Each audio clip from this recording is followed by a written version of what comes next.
So look at this narrow passage between the north of Morocco and the southern part of the Spanish region. It's called the Strait of Gibraltar. There are only 8 miles between the two continents, but for some reason, there's no bridge, despite people having been dreaming for centuries about connecting these two regions. There are places in the world where a bridge over water stretches for a much greater distance. For example, the Lake Pontchartrain Causeway near New Orleans, Louisiana, goes for 24 miles, which is 3 times the length of the hypothetical bridge between Africa and Europe. That's listed in the Guinness Book of World Records as the longest continuous bridge passing over water. It consists of 2 parallel bridges and connects the urban area of New Orleans with small settlements in the north of Lake Pontchartrain. 9,000 concrete piles hold more than 1,000 decks above the water. This large-scale structure was built in the middle of the 20th century. It only took 14 months from the start of construction to its completion. American engineers created a unique technology for attaching concrete piles to the base of the bridge, and this bridge is still functioning. So, what's the problem with building a shorter bridge to connect Africa and Europe? Let's first find out the value of the 8-mile bridge that could connect 2 continents and the reason why everyone is talking about it. In fact, the value of such a bridge would be enormous. Diamonds, oil, minerals. Africa is full of valuable materials, and Europe is happy to buy these things. This theoretical bridge could allow people to transport things for trade quickly and comfortably. But now, the exchange of goods between Africa and Europe is only possible thanks to airplanes and cargo ships, and airplanes are extremely expensive because of hefty fuel price tags. In addition, air travel is often delayed because of bad weather. There are long customs procedures and transportation from the airport to the destination. Ships can also be a problem.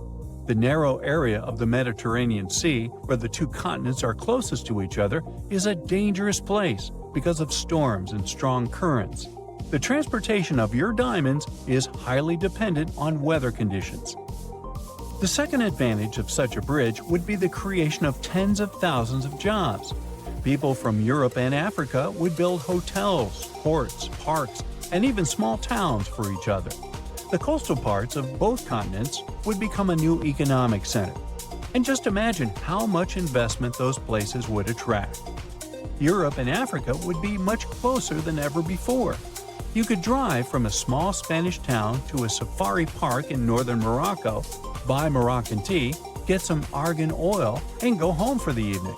Or you could take a high-speed train across the beautiful Mediterranean Sea. People would open hundreds of restaurants, amusement parks, shopping malls, and a museum next to this bridge. But, unfortunately, it's impossible to build such a bridge, at least at the moment. And here's why. The main problem is the Strait of Gibraltar itself, because of its strong currents and seismic activity. How can you start large-scale construction if, in a couple of days, an underwater earthquake can trigger giant waves and take all the ships underwater? Even if you build a bridge, rapid streams of water that constantly change direction can shake the entire structure and tear the connecting parts of the construction. The bridge over the Strait of Gibraltar must have a strong, sturdy system that will withstand seismic activity. Huge resources are required to create such a complex structure. Despite the dangerous passage between the 2 continents, it remains one of the busiest points in the world. It's the only place on the planet connecting the Mediterranean Sea and the Atlantic Ocean. About 300 ships pass through this area every day. Not only merchant ships, but also fishing vessels and tourist boats. There are not so many places in the world where you can watch whales coming out of the water. Not only people, but also marine creatures often visit this passage because of the peculiarities of the sea currents. But we'll talk about that later.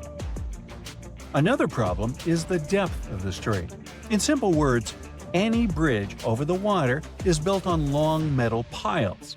Builders and engineers stick piles into the seabed and use them as a holding base for the whole construction. But installing such piles firmly enough is a difficult task because of the uneven seabed. The seabed has a unique geological landscape, irregularities, and different densities of the Earth's rock. There are also reefs, rocks, and pits. Any seabed requires extensive geological studies before piles are installed. However, the bottom of the Strait of Gibraltar is especially difficult because of its depth, almost 3,000 feet. It's one of the deepest straits in the whole world. Just imagine, you'll need the height of 10 Statues of Liberty to reach the surface of the water from the bottom of the strait. What kind of pile should be used there to hold the entire bridge? Most likely, one pile will have to consist of several parts connected into one large metal rod. And don't forget about seismic activity. Let's say you've installed perfectly strong piles, but the next day an earthquake occurs and destroys the entire structure. And a strong current is carrying fortifications all over the Mediterranean Sea. The next problem is probably the most important one, because it concerns marine life. The Strait of Gibraltar has a high salt content. This natural element makes water heavier and makes it descend to the bottom of the deep Mediterranean basin. Then, this salt water pushes up cold water from the seabed into the Atlantic Ocean. These changes in water density, as well as fast currents, create sea vortices and turbulence. It's like a raging cauldron of cold water that raises a lot of nutrients to the surface. The hollows and hills of the Strait of Gibraltar are filled with different substances and sunlight, and this creates ideal conditions for the formation of phytoplankton. Whales, dolphins, and other marine creatures adore this delicacy.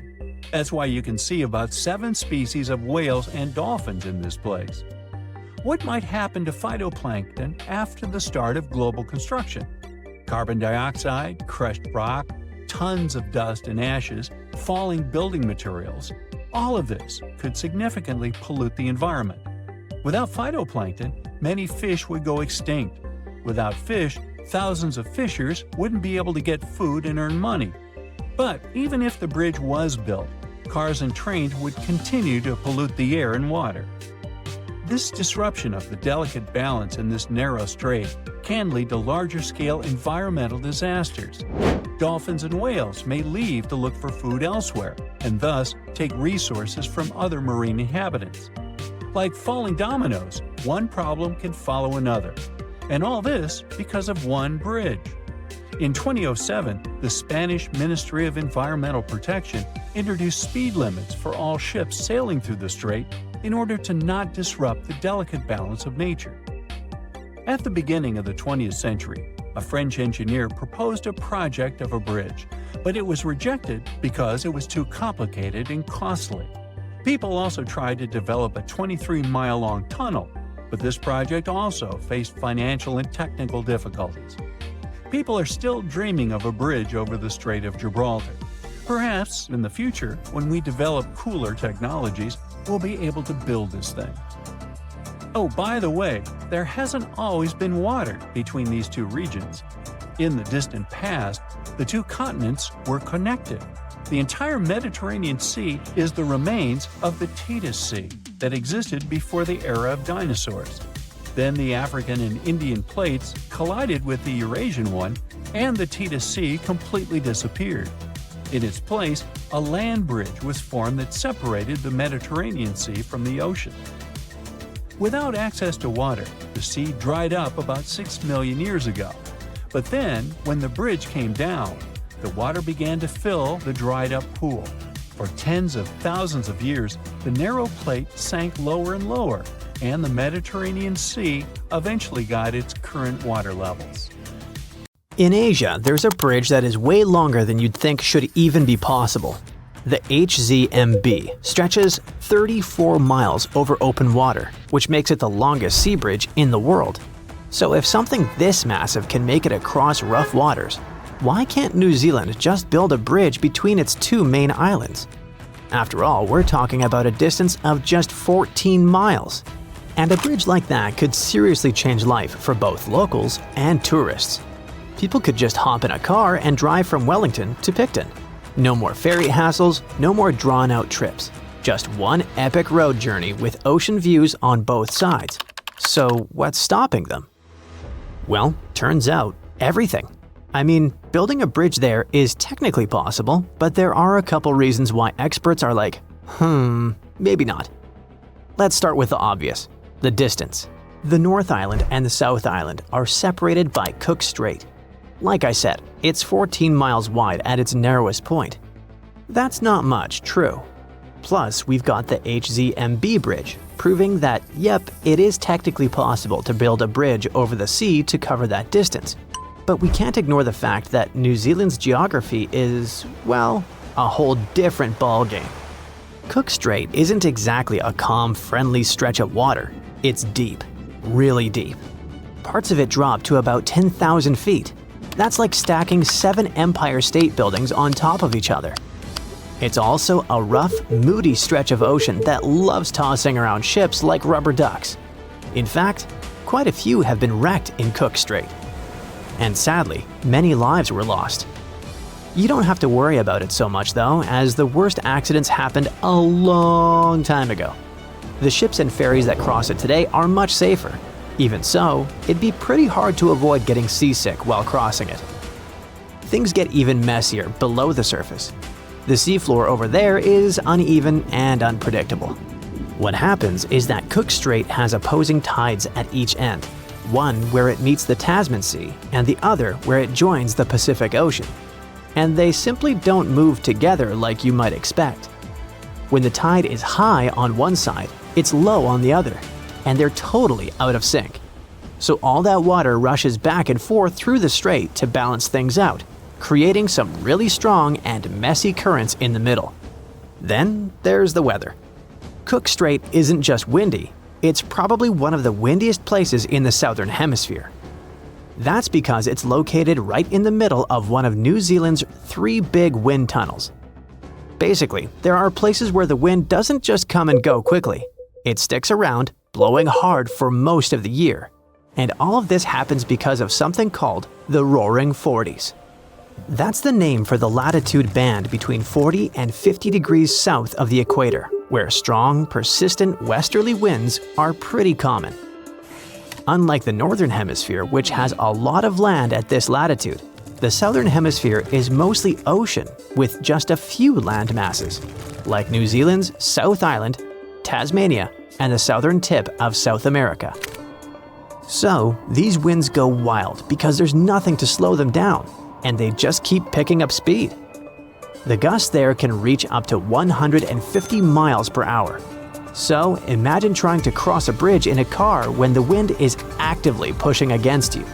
That's not just unpleasant, it's super dangerous. Drivers can easily lose control of their cars with the wind pushing them sideways. And of course, that can lead to countless serious accidents. Now, let's talk about earthquakes. New Zealand sits right on the boundary of 2 massive tectonic plates, the Indo-Australian and Pacific plates. It's basically in the middle of a collision zone. And about 14,000 earthquakes happen in and around the country every year. Of those, only about 200 are big enough to be felt. Still, building a massive bridge under these conditions would require some serious genius-level engineering.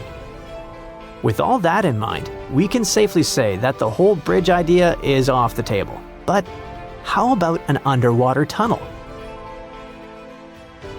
Yep, that could work. It could be a great solution actually. No wind, no bad weather, and no earthquakes to deal with. There are a bunch of other advantages too. First, it would dramatically reduce travel time, cutting down the 3 to 4 hour sailing trip between the North and South Islands. That same journey would probably only take about 40 minutes. Then people wouldn't have to stress about all the ferry cancellations and delays because of bad weather. And most importantly, it's doable. I mean, look at the Channel Tunnel.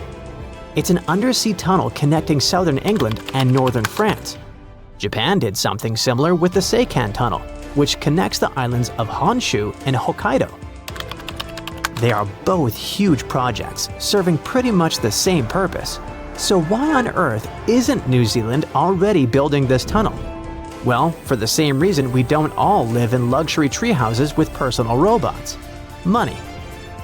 Estimates vary, but some experts think a project like this could cost anywhere from $10 to $20 billion. To cover that kind of cost, they'd probably need to charge tolls for the next 100 years.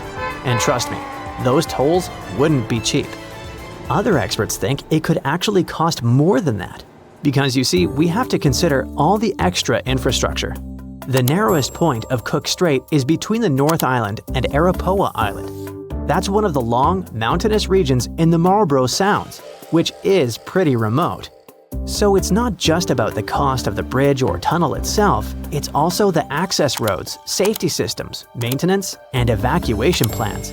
You can't just build a huge underwater tunnel and not plan for the occasional emergencies. And what would it actually be used for? Sure, there are people who travel between the islands. About 1 million passengers take the ferry every year. But that's not exactly the kind of traffic that justifies the most expensive infrastructure project in the country's history. Earlier, we talked about how England and Japan have similar underwater tunnels. But there's something to consider. The United Kingdom has a population of 69 million. Japan has even more, with around 123 million people. And in New Zealand, they've only got 5 million residents to pay for this project. So could they have a tunnel under Cook Strait? Sure they could. Should they? Probably not. If you don't want to fly, the only other way to travel between the islands is by ferry. It's not ideal, but hey, it works. New Zealand has a total of 5 ships that transport people and vehicles across the islands.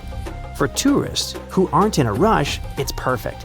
You can cross the islands while taking in some of the most stunning views and spotting amazing wildlife. You'll start your trip in Wellington, and right from there, you'll see the rugged North Island coastline as you head out into open water. You might see different seabirds like gulls and terns, and as you get closer to the South Island, you might spot some gannets. If you're lucky, you could also catch a glimpse of the seal colonies off the coast.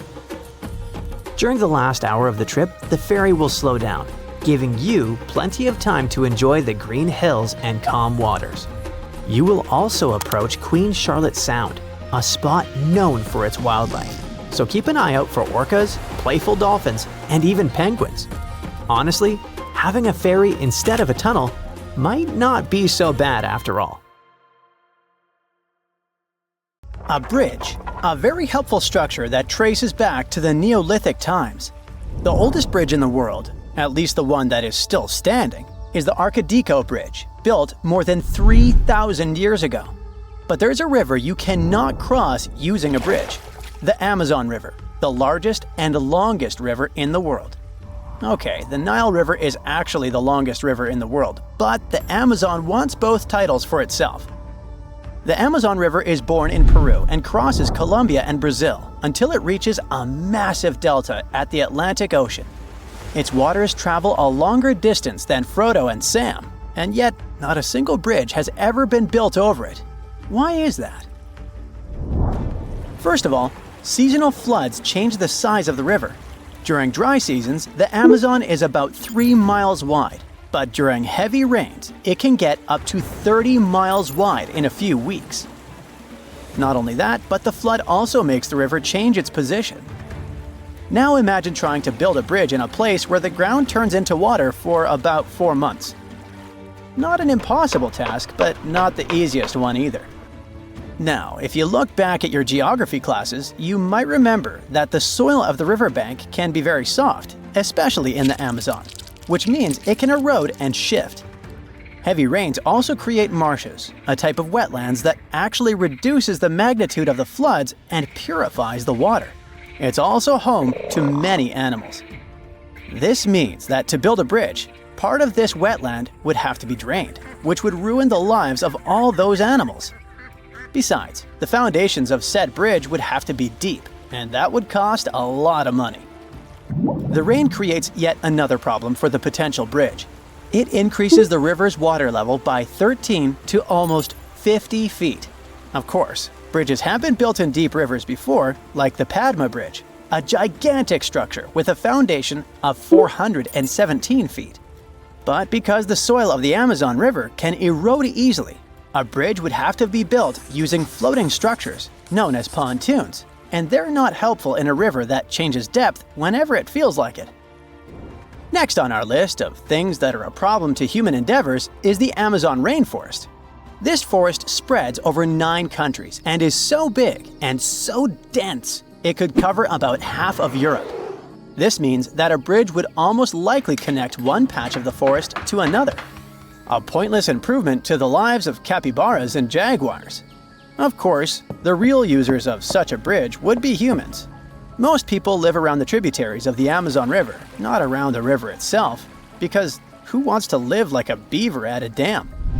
There's even a state called Amapá on the left side of the Amazon River that is completely cut off from the rest of Brazil. You could easily take your car and visit its neighbor, a place called French Guiana. But if you wanted to go to another part of Brazil, you'd have to find other means of transportation. Aside from small riverside populations that live right on the riverside, of the Amazon, bigger cities were built near tributary rivers, like the Rio Negro, which has a bridge, by the way, and the Nanay River in Peru. The bridges that go over the Nanay and the Rio Negro are the only 2 bridges over the rivers in the Amazon basin.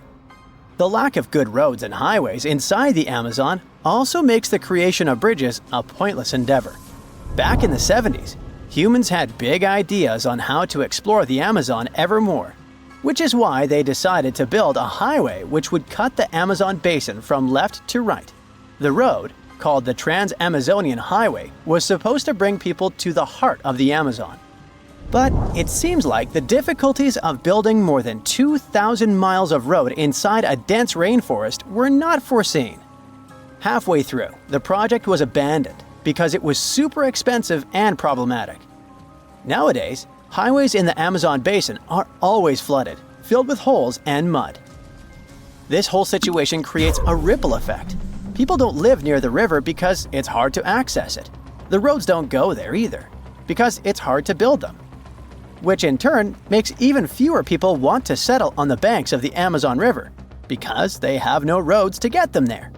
So, if there are no roads and no bridges, how do people live there? You're not gonna believe this, but the riverside population uses a very old but reliable invention called a boat. The Amazon River is fully navigable, and the people that live there use it like a road. Much like motorcycles, cars, and buses, the Amazon River has canoes, speedboats, and ferries. There's even a very specific ferry called Obidense, transporting people to the municipality of Óbidos, hence the name. Locals do everything on boats. They even have a boat hospital that floats around and visits riverside populations, and a boat bank, so you can do all your bank-related things while looking at the vastness of the Amazon. Honestly, genius invention. The downside to this lack of bridges is that it stops us from exploring the truly hidden gems of the world. In the Amazon, for example, there are over 10,000 undiscovered archaeological sites. We may never be able to dig out stuff like fortified villages, geoglyphs, and many other structures.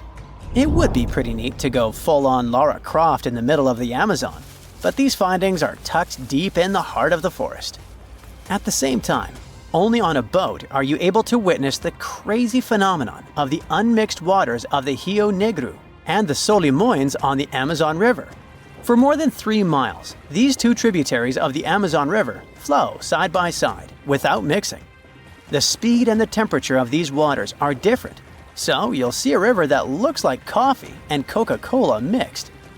This awesome phenomenon is called the meeting of waters. But the Amazon River is not the only river in the world deemed bridgeless. The Congo River, the second longest river in Africa, only has 1 bridge crossing it. The 2 Congos, yes, there are 2 different countries in the world named Congo, are separated by the Congo River, and so far, no roads connect them. Also, fun fact, some geologists believe that back when Gondwana existed and the continents were all cuddled together, the Amazon and the Congo River were one river connected to each other. Another place with a lack of bridges is the east side of the Thames in London. The west side of the river is narrower, which makes building a bridge easier. There are about 33 bridges on the west side alone, but if you want to cross the river from the east side, it's gonna be a hassle. The thing is, back in the 1800s, shipping companies decided that building too many bridges over the Thames was too expensive. because this was a shipping route and the bridges would have to be taller than usual. The structure would also have to be long, since some parts of the Thames are about 1,870 feet wide. But building long bridges is not a problem per se. In Rio de Janeiro, for example, you can find the Rio Niterói Bridge, which is about 8.26 miles long. Back when it was built in the 70s, it was the second longest bridge in the world. The bridge is so long that in 2018, a girl was born while her mother was crossing it, and now the birthplace in her birth certificate is literally the bridge. There's also no U-turn on it, so if you drive onto the bridge by mistake, you're in for a long drive. So next time you feel like exploring the Amazon, remember to pack your own boat. To build an underwater structure, you'll need some interesting engineering. A large bridge over a river or bay has its foundation rooted underwater. It's even more complicated with undersea tunnels. Underwater construction is challenging. Engineers need to deal with water pressure and corrosion from salt water. There's also a problem of finding suitable materials. The most typical of them are concrete, steel, and acrylic glass. Concrete doesn't care about water currents and doesn't get damaged by salt water. Steel provides underwater constructions with a strong structure. And acrylic glass is tough, long-lasting, and resistant to sunlight. It's also transparent. That's why it's often used to make windows in underwater buildings. Anyway, when the water is shallow, it's not that hard to build something there.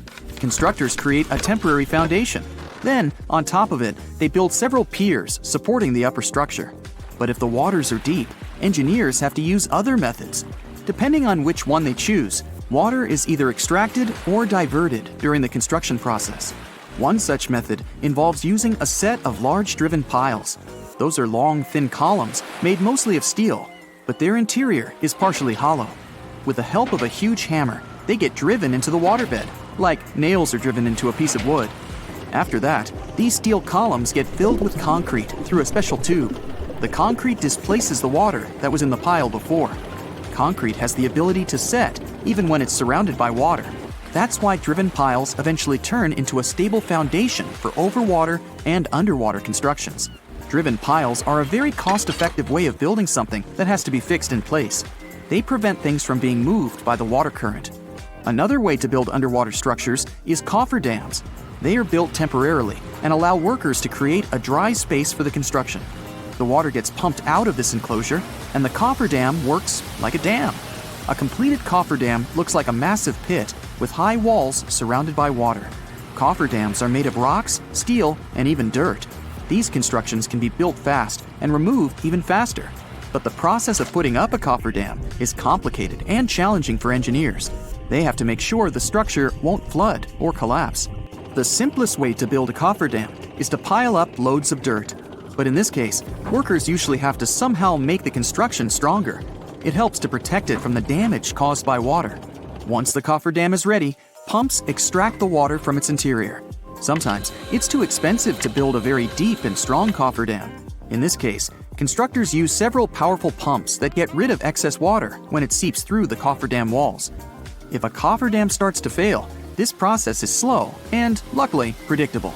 On the construction site, there are not only main but also backup pumps. In case of emergency, they can kick into overdrive. Then, the water is kept out for the time the personnel needs to evacuate.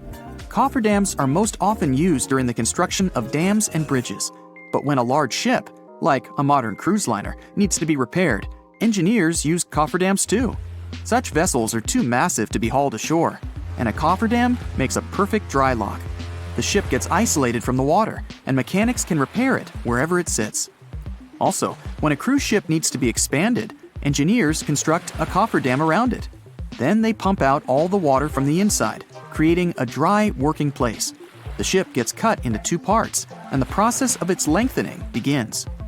There are several main types of cofferdams: braced, cellular, rock-filled, or earthen.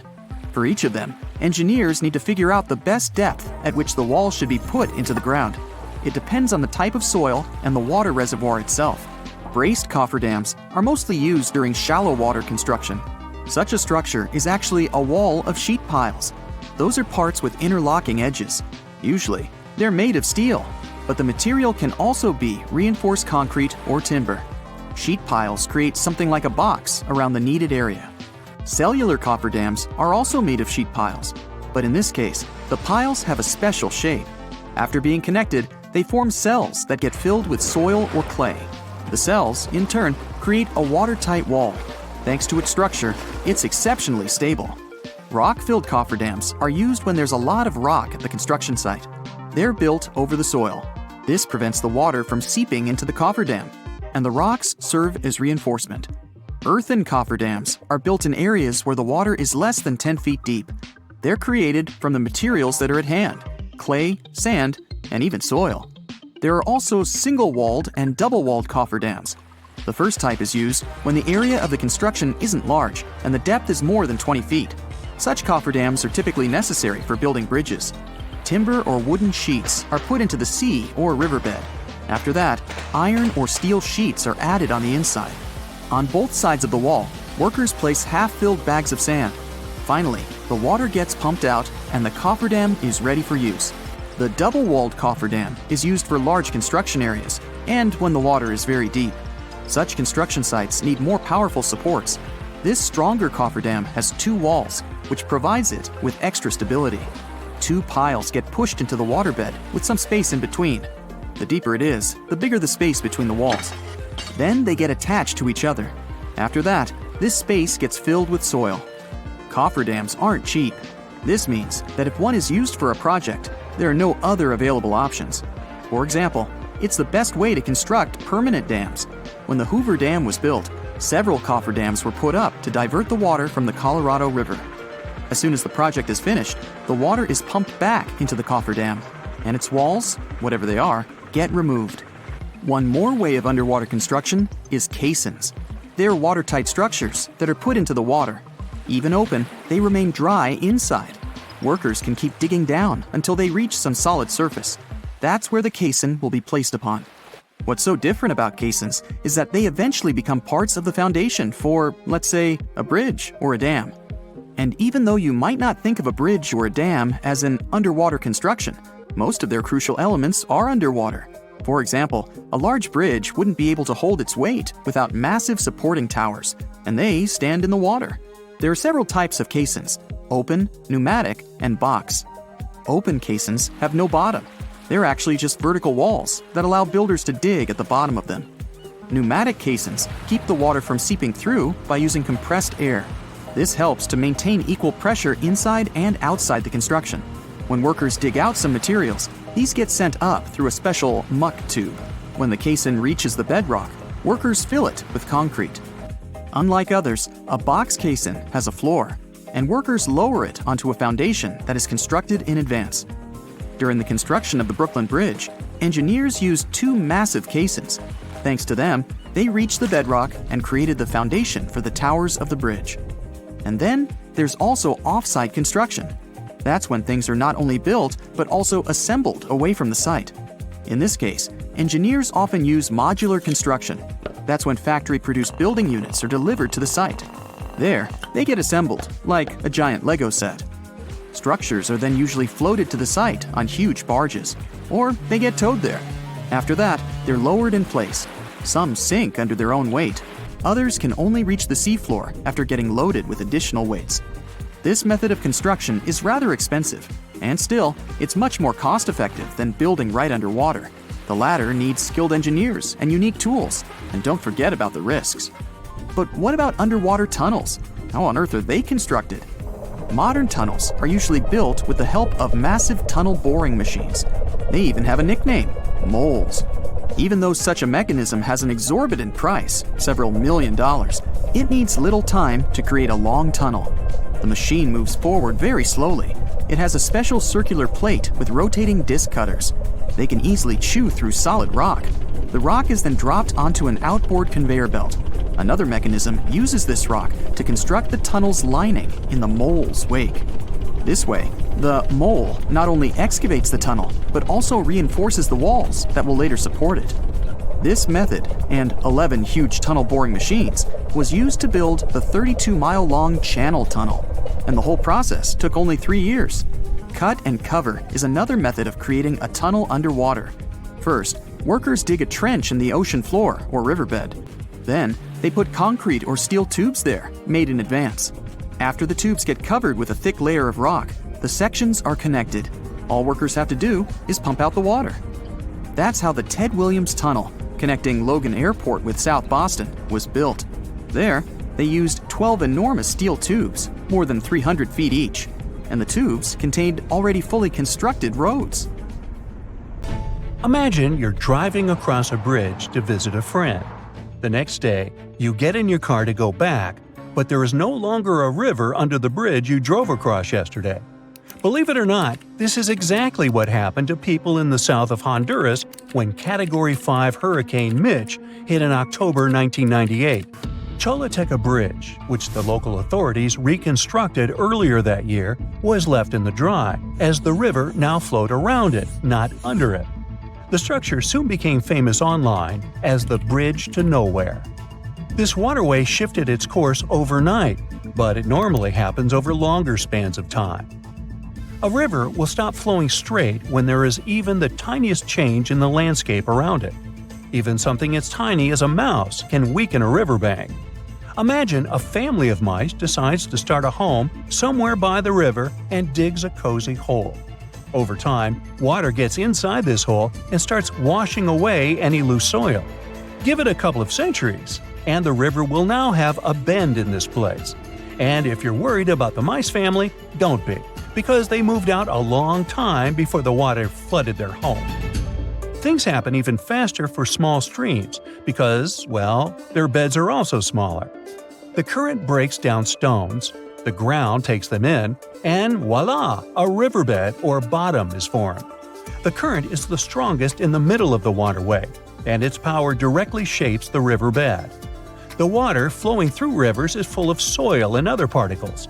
All this stuff goes from the spring into the mouth of a river and into Earth's oceans. In some cases, these particles build up at some point.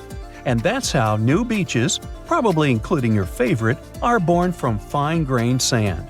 On the other side of the river, the flow of water is much faster, so this fast-moving current literally slams against the next bank. Then, the process of erosion starts all over again. River erosion is what happens when the flowing water takes away soil. And I have to tell you, things go super fast there. That water is so energetic, it can even carve into rocks, creating a canyon. If the riverbanks consist of loose material, such as humus, that's the soil you plant a flower in, then it is easier for the flowing water to erode it. Rivers in the plains are often wide and slow because there's little resistance from the ground around them.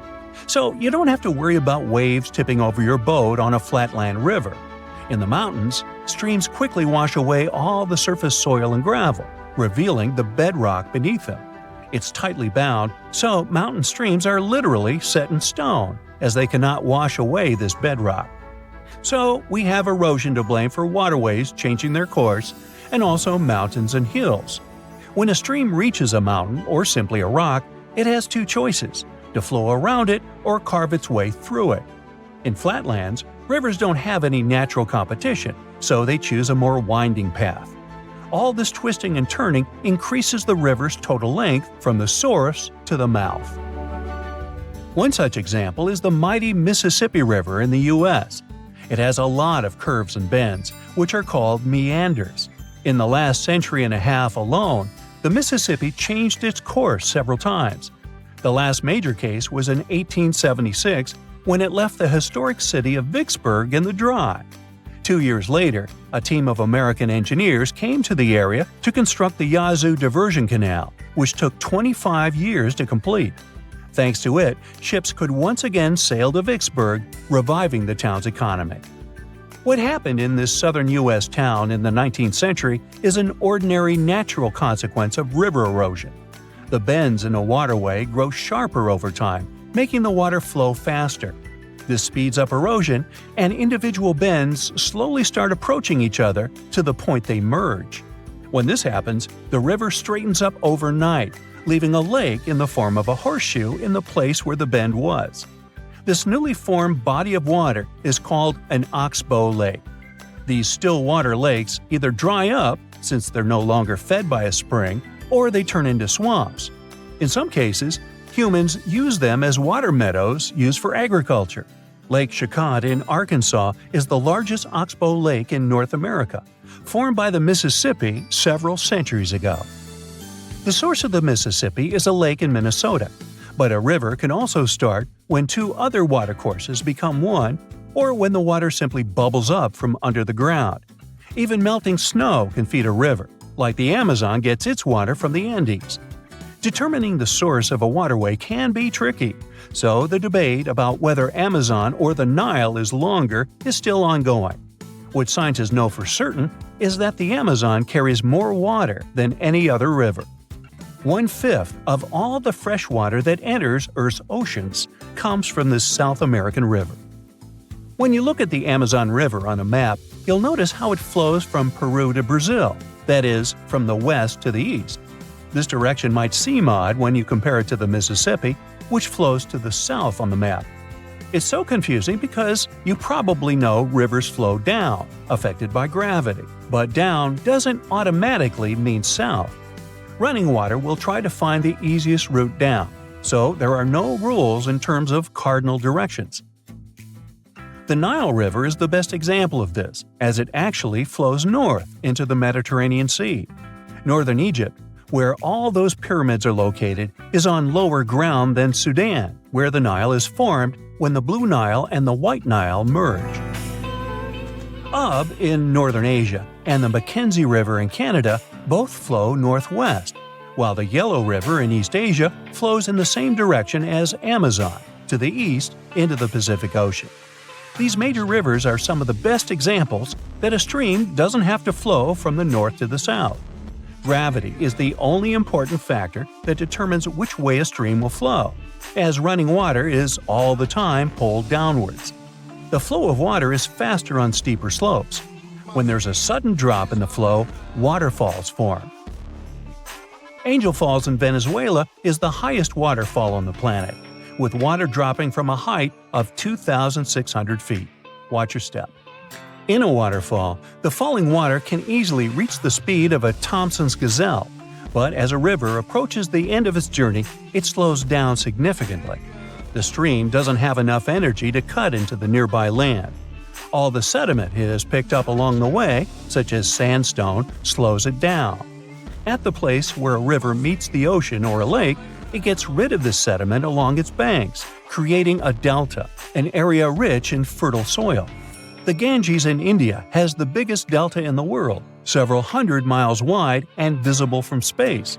The Amazon, on the other side, doesn't have a true delta because the strong currents of the Atlantic Ocean wash away everything the torrent brings. The deepest section of the riverbed that runs along its middle is called a channel. This is where the current is the strongest, so ships travel on top of these channels. When engineers want to expand a waterway, they simply dig a deeper channel and voila, larger ships can now pass. This is just one way humans alter watercourses. We often strengthen the banks of a river to prevent erosion or build dams that stop or divert the flow of water. The oldest operational dam on the planet dates back to the time of Egyptian pharaohs. It was, of course, the first damn thing. So you're having breakfast at home and wave at the passengers of a plane passing by your house. Another one. You live on the 739th floor of Exceed 4000. It's an entire city contained in one massive skyscraper. It sounds unrealistic right now, but one day it may become a reality. So let's see what we'd need to make it happen. But first, let's browse through the list of once tallest constructions on the planet. The Great Pyramid of Giza, originally standing at 481 feet, used to be the tallest structure ever built by humans for over 3,800 years. The Lincoln Cathedral took this title away from the Great Pyramid only in 1311, winning by just 1 foot. Then, the Washington Monument became the new champion. As people were starting to use steel more and more, the Eiffel Tower became the tallest construction in the world. Then followed the Empire State Building. It didn't keep the title for long, with more and more skyscrapers built across the world. Let's fast forward from here to the current record holder, the Burj Khalifa. It has 163 floors and stands twice as tall as the Empire State Building and around 3 times taller than the Eiffel Tower. On a clear day, you can see it from a distance of 60 miles. It takes a whole 1 minute in a high-speed elevator to get from the ground floor to level 124, where one of the observation decks is located. It took 6 years to finish this beauty, which became one of the symbols of Dubai. Speaking of its location, if you've ever tried building something in the sand, you know how hard it is to make the construction stable. The engineers had to drill 192 holes under the 110,000-ton concrete foundation of this massive construction. They also brought millions of tons of sand from Australia. Yes, they brought extra sand to the desert because the local sand gets doughy, almost like snow, in endless dust storms. The Australian sand is less smooth and has turned into a perfect base for the building. Thanks to the friction between concrete and soil, these piles don't move at all, and the foundation remains solid. Now, the same architect designed another building that is supposed to become the new record holder. The Jeddah Tower in Saudi Arabia is supposed to be almost 600 feet taller than Burj Khalifa. Once finished, the construction, made of 80,000 tons of steel, will host the world's highest observatory. Jeddah Tower will have 59 elevators, and some of them will be double-decker ones. The bottom third of the skyscraper is supposed to be office spaces. The next levels will host a luxury hotel, and the remaining 167 floors will be reserved for apartments. The narrowing silhouette of the building is supposed to help it withstand winds and gravity. The base will definitely be extra wide to make the entire construction stable. Only 1/3 of the building has been finished so far, and construction has been frozen for an unknown period of time. The reasons for this decision don't have to do with geology or climate. Humans have learned to deal with all kinds of soils and conditions. For example, if we want to build our future skyscraper in a seismically active zone, we'd need to make it flexible. Piles can hold the weight of the building, but the concrete pad would stand on huge springs. During an earthquake, the ground will shake and move from side to side, but the springs will dampen and compensate for the movement, so the building will stay in place. The wind is another problem for skyscrapers. The taller the building, the more the wind's affected. That's why most skyscrapers are built to be able to sway in the wind or have holes to allow the wind to pass through instead of crashing against the building surface. So, in theory, if you have the right materials and enough funding, you can go as tall as you want. All you have to do is expand the base to make your construction stable. Now, because our planet is spherical in shape, you'd have to stop at some point. But even a base of that size would be enough to hold a skyscraper higher than Mount Everest itself. Exceed 4,000 building would stop halfway in that race, at a height of 45% of the world's tallest peak. Mount Fuji became the inspiration for this design that might actually be built in the Tokyo harbor. It will be a self-contained city in one building, powered mostly by solar energy. This city can become home to up to 1 million people. And these people might not have to leave their huge home, as there will also be offices inside. Engineers will need to work out several issues to make the whole project possible. Since the building will have 800 floors, there will be a huge difference in air pressure between the top and the bottom levels. They'll need to figure out a way to level it out so residents feel comfortable and healthy. Then, just imagine the number of power cables to enable the work of all the gadgets and mechanisms. They plan to replace those with renewable energy generators. The base of the building will have to be about 4 miles in diameter to support its huge weight. It's the same size as the bottom of some mighty mountain. The opening on the top will let some air and natural light flow inside and lighten the load on the foundations. Exceed 4000 currently holds the title of the largest building that has ever been fully designed but is not on the list of buildings to be completed in the near future. Engineers don't rule out that with new materials and design innovations, it may be technically possible, but it would cost a lot of money. Another ambitious project that is so far just a concept is a 12.4-mile skyscraper. That's 24 Burj Khalifas put on top of each other. Wow! Science fiction author Neil Stephenson, who developed the project, suggested using the skyscraper as a liftoff ground for rockets. The author studied physics before taking up science fiction, so the project could be realistic with the right high-grade steel. Stevenson claimed it would be the cheapest way to launch rockets into space. The engineers would also have to take care of the winds that get pretty intense at a height like this. Speaking of space travel, we might not even need rockets to go up there in the not-too-distant future.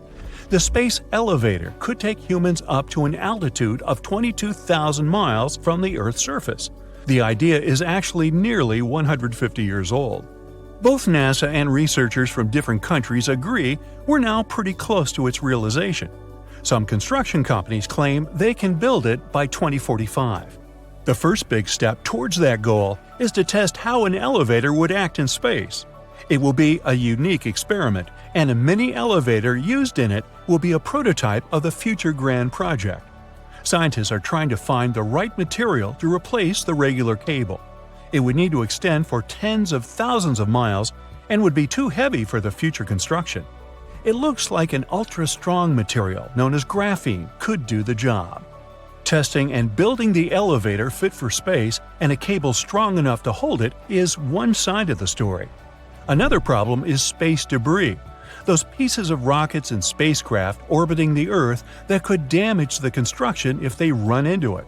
But since many bright minds are working to solve this problem, we can be optimistic about it and expect the first launch several years from now. It will open up a whole new era of space exploration, as going up there will become a matter of pushing just one button. Woohoo! Most of Europe's skyscrapers are concentrated in 5 cities.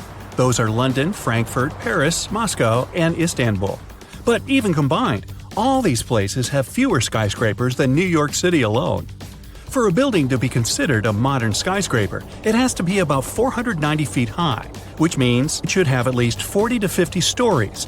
A story is simply one floor of a building with an average of 14 feet from floor to ceiling. If you had visited the U.S. just before the 1870s, you'd have found only one skyscraper. The home insurance business in Chicago was the world's first high-rise building with 10 floors. Wow! In Europe, the first skyscrapers appeared in Moscow. They were called the Seven Sisters, but they were built only in the mid-1900s. North America started to construct more and more high-rise buildings. It happened because cities were getting too populated. Every piece of land was too valuable. New York's skyline is so famous you'd probably recognize it even if you've never been to this city before. It's the same for Paris. But could you imagine the Eiffel Tower surrounded or even blocked by skyscrapers? It would surely lose some of its magic. La Défense district is where you'll find skyscrapers in Paris. This way, they don't interfere with the romantic and touristic scenery of the city. In London, things are done a bit differently. Some of its skyscrapers have unusual shapes. One of such constructions is the Gherkin. If you get stuck in this building, you'd really be in a pickle. Another interestingly shaped skyscraper is the Shard. There's one more nicknamed the Cheese Grater. These are not their official names, of course, but they do make sense if you look at the shape of these buildings. But it's not some random architectural concept. The reason the skyscrapers are shaped like this is not to obscure St. Paul's Cathedral. By the way, the top of this monumental construction is visible even from King Henry VIII's mound, and that's a great distance away. Anyway, there are also other sites, like the Tower of London and the Palace of Westminster. They have their own viewpoints. So, not to ruin London's skyline, it's not allowed to build anything that would block these monuments. Most European cities already existed when the US started to build its first skyscrapers.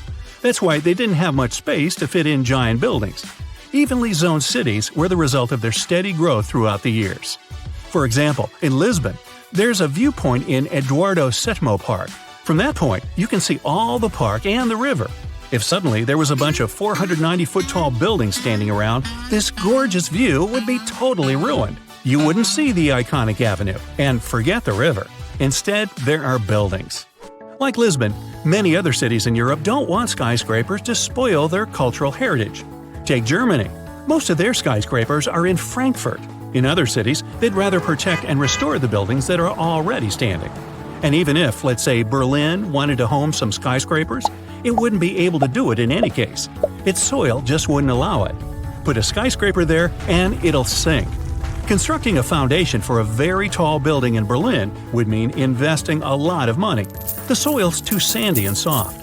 But what if you ignored all the cultural heritage and still decided to fill a European city like Prague with skyscrapers? First, you'd have to demolish a lot of what already exists there. This would lead to an angry crowd of people complaining that the city they know and love is gone. Brussels has experienced this to a certain extent. There's even a term for this phenomenon: Brusselization. Simply put, it means not caring where you place new high-rise buildings. Here is fine. Oh, sprout one over there too. Hey, we could call them Brussels sprouts. Or not. But in most cases, city authorities don't want new constructions to change the historical appearance of the place. Some large European cities might even follow France's example and choose a separate district, a place just for skyscrapers. The Burj Khalifa, which is more than 2,700 feet high, is the tallest building in the world. It wasn't an easy feat to construct it.